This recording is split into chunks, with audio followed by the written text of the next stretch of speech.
आज के इस वीडियो लेक्चर में हम सब प्रश्नावली 6.4 प्रश्न संख्या 1 से लेकर 4 तक के प्रश्नों को हल करेंगे। तो पहला क्वेश्चन ऊपर लिखा गया है। मान लीजिए त्रिभुज ABC समरूप त्रिभुज DEF है और इनके क्षेत्रफल क्रमशः 64 सेंटीमीटर स्क्वायर और 121 सेंटीमीटर स्क्वायर है। यदि EF बराबर 15.4 सेंटीमीटर हो तो BC ज्ञात कीजिए। क्वेश्चन नंबर 1, इसमें दिया त्रिभुज ABC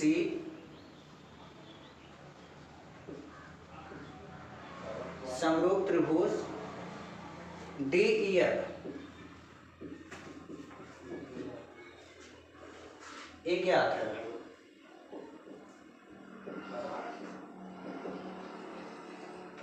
त्रिभुज ABC समरूप त्रिभुज DEF और इनके क्षेत्रफल दिए गए हैं। Area of triangle ABC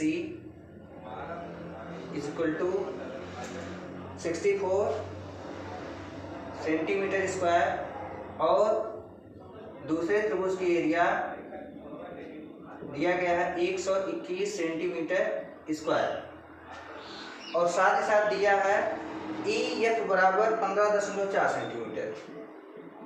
EF बराबर 15.4 सेंटीमीटर। तो ज्ञात करना है BC।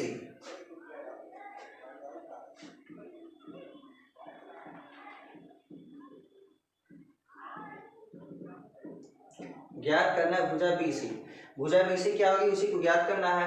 तो हम लोग इससे पहले वाली वीडियो में पढ़े थे, यदि दो त्रिभुज समरूप है तो उनकी संगत भुजाओं के अनुपात का वर्ग बराबर होता है। अर्थात दो समरूप त्रिभुजों के क्षेत्रफलों का अनुपात उनकी संगत भुजाओं के अनुपात के वर्ग के बराबर होता है। तो उस नियम से इसको करेंगे, ये हो जाएगा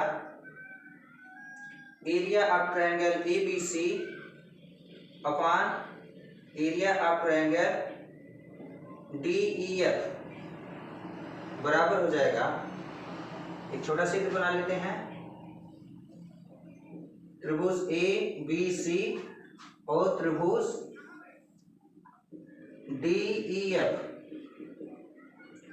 देखेंगे उनकी संगत भुजाओं का अनुपात ही बराबर होगा ना।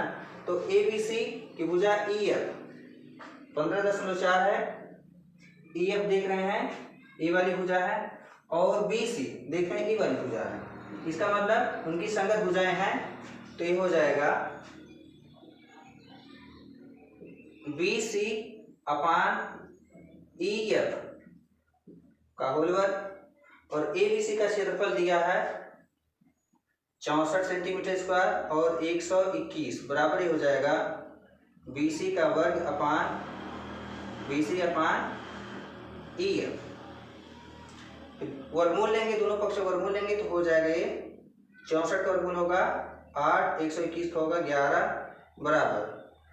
फिर ये हो जाएगा यहाँ पर BC अपान EF का मान लिया 15.4 तो हो जाएगा 15.4 बराबर इम्प्लाइज दैट हो जाएगा। इसका बड़ा इसमें कर देंगे तो हो जाएगा 8 गुणे 15.4 बटा 11 बराबर BC। 11 कम 11,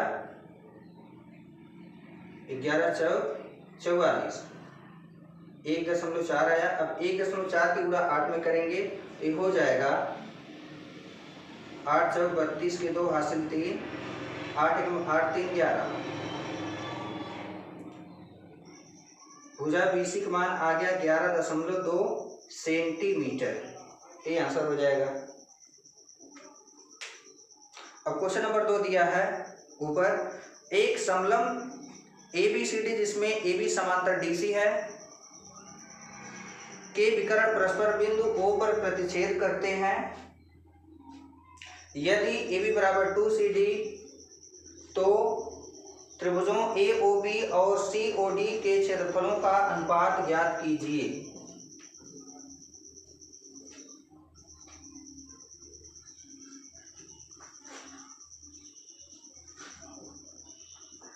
क्वेश्चन नंबर 2,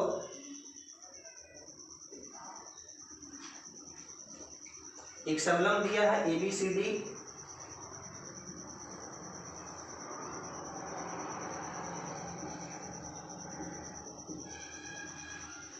सी डी जिसके विकर्ण परस्पर बिंदु ओ पर प्रतिच्छेदित करते हैं, इसको यहाँ से मिला देंगे और इसको यहाँ से परस्पर बिंदु ओ पर प्रतिच्छेदित करते हैं। और साथ ही साथ दिया है ए बी बराबर 2CD, ए बी बराबर 2CD। तो जो ज्ञात उसको लिख लेंगे, ज्ञात है चतुर्भुज ABCD, ये समलंब चतुर्भुज है, तो आप लिखेंगे समलंब चतुर्भुज ABCD तथा AB बराबर दिया 2CD और इसके विकर्ण ऊपर प्रतिच्छेदित करते हैं। और ज्ञात क्या करना है, ज्ञात करना है त्रिभुज AOB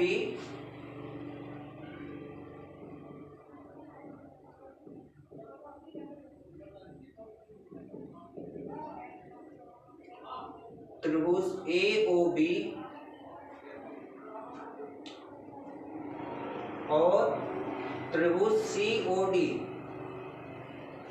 त्रिभुज AOB और त्रिभुज COD के क्षेत्रफलों का अनुपात ज्ञात करना है। अर्थात त्रिभुज AOB ये वाला त्रिभुज और COD और ये वाला त्रिभुज, इन दोनों त्रिभुजों के क्षेत्रफलों का अनुपात ज्ञात करना है। तो सबसे पहले इन दोनों त्रिभुजों को समरूप सिद्ध करेंगे, देखेंगे प्रमाण में।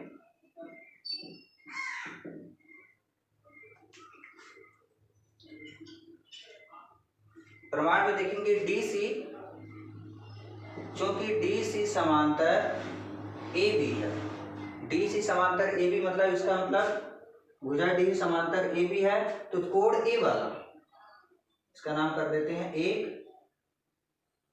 और इसका नाम कर देते हैं ये 2 और इसका नामकरण कर देते हैं 3 और ये 4। कोण 1 बराबर होगा कोण 4 के, एकांतर कोण है,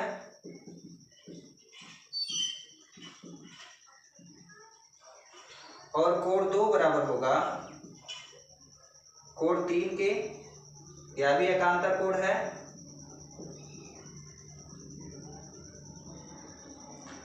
और कोण DOC AOB, कोण AOB बराबर होगा कोण COD, सीसा विलोम कोण है।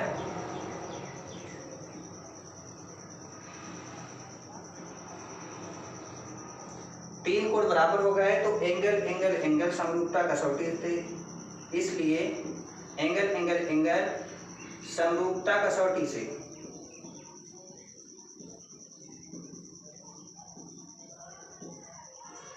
त्रिभुज AOB समरूप त्रिभुज COD।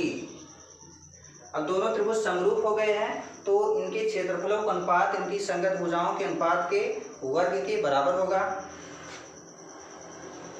इसलिए area of triangle ABC AOB upon area of triangle COD बराबर इनकी संगत भुजाएं हम ले लेते हैं कोण O की समूह भुजा AB और कोण O की समूह भुजा DC, क्योंकि यहाँ पर दिया है AB बराबर 2CD, तो इससे मतलब होगा तो ये हो जाएगा यहाँ पर भुजा AB अपान CD कवर, फिर ये हो जाएगा area of triangle AOB upon area of triangle COD is equal, अब AB बराबर लिख सकते हैं 2CD, AB बराबर 2CD तो हो जाएगा यहाँ पर 2CD अपान CD का होल वर्ग। अब यहाँ CD कैंसिल हो जाएगा तो बचेगा area of triangle AOB upon area of triangle COD बराबर 2 का वर्ग हो जाएगा 4 और 1 का वर्ग होगा 1, तो अनुपात आ जाएगा एरिया ऑफ ट्रायंगल AOB अनुपाते एरिया ऑफ ट्रायंगल COD बराबर 4:1।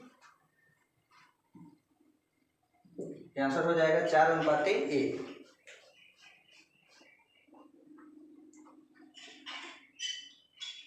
क्वेश्चन नंबर 3 दिया है, आकृति 6.44 में एक ही आधार BC पर दो त्रिभुज ABC और DBC बने हुए हैं। यदि ADBC को O पर प्रतिच्छेद करे तो दर्शाइए कि area triangle ABC upon area of triangle DBC is equal AO upon DO है।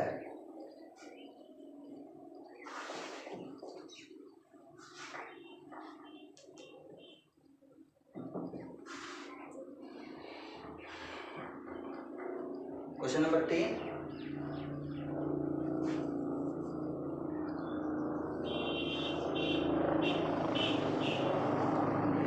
चित्र दिया है।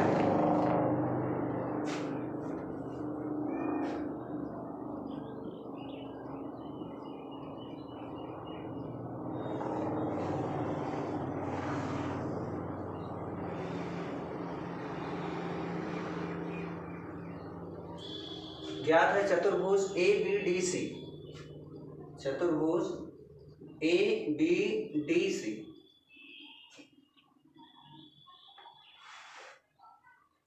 जिसमें एक ही आधार पर त्रिभुज ABC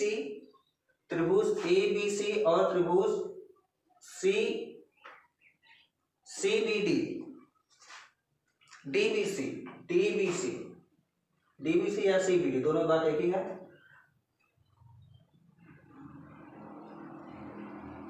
ABC और DBC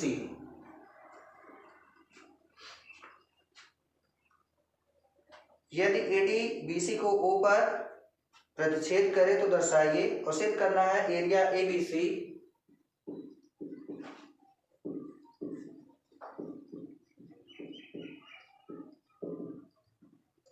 area of triangle ABC upon area of triangle DBC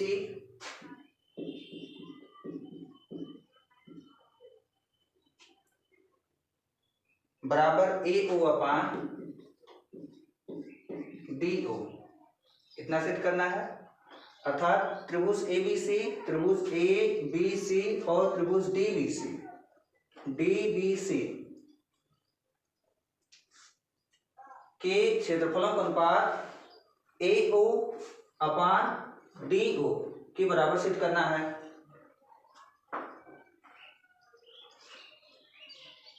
तो रचना करना पड़ेगा इसमें।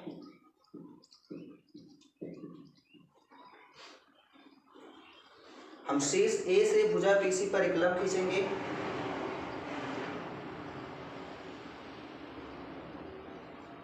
और शीर्ष D से भुजा BC पर एक लंब खींचेंगे।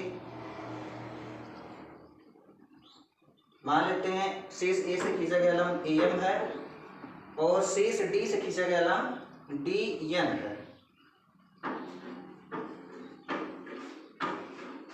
तो लिखेंगे BC पर लंब AM तथा BC पर लंब DN खींचा।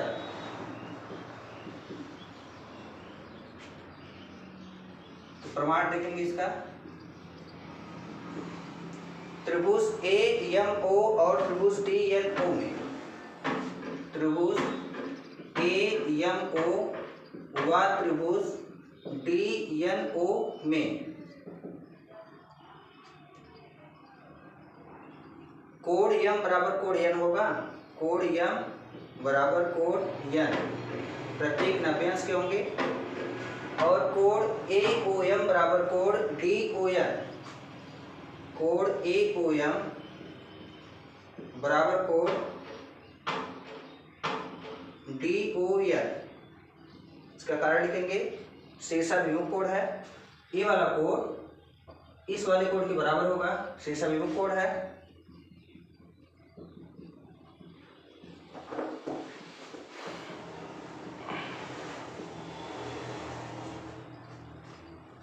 इसलिए एंगल समरूपता कसौटी से।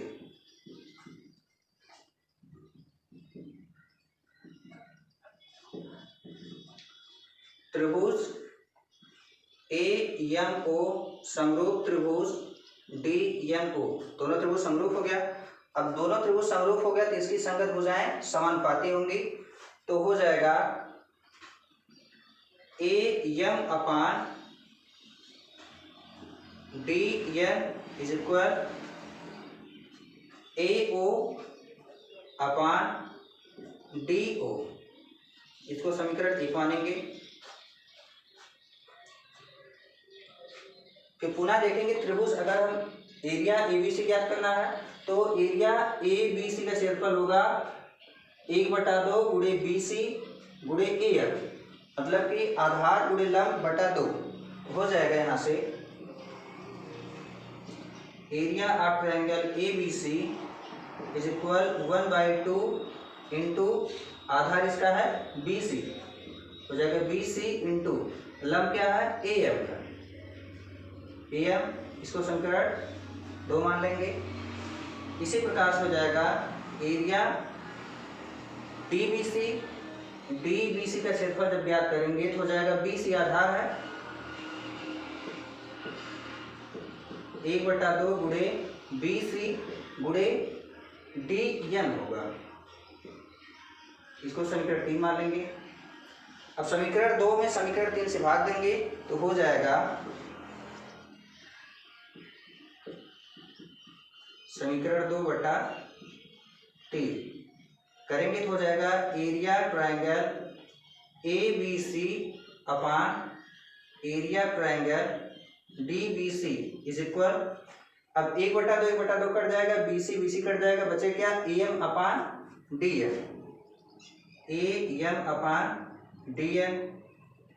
फिर यहाँ से हो जाएगा area of triangle ABC upon area of triangle DBC is equal, अब AM अपान DN के स्थान पर रख सकते हैं AO अपान DO समीकरण 1 से, तो ये हो जाएगा AO अपान DO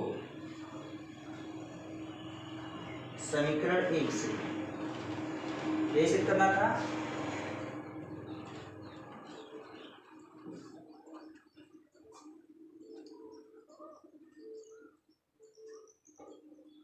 अब क्वेश्चन नंबर 4, यदि दो समरूप त्रिभुजों के क्षेत्रफल बराबर हों तो सिद्ध कीजिए कि वे त्रिभुज सर्वांग होते हैं। क्वेश्चन नंबर 4 दिया है, यदि दो समरूप त्रिभुजों के क्षेत्रफल बराबर हैं तो सिद्ध कीजिए कि वह त्रिभुज दोनों सर्वांग होते हैं।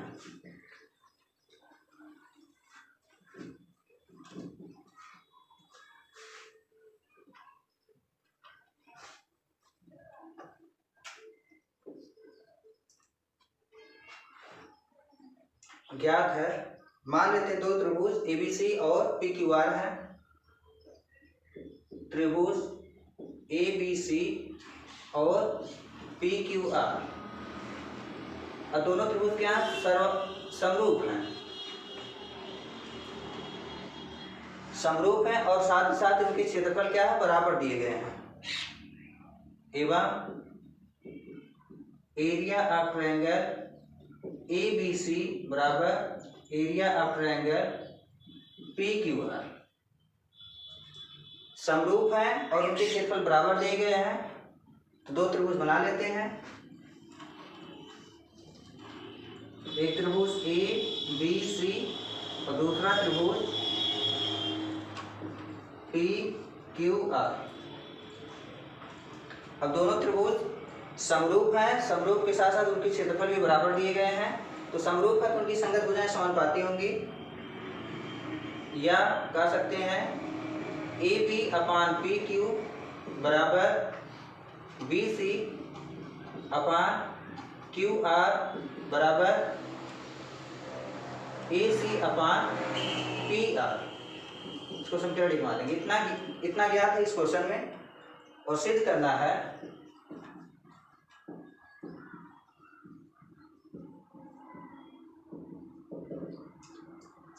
है दोनों त्रिभुज सर्वांग हैं।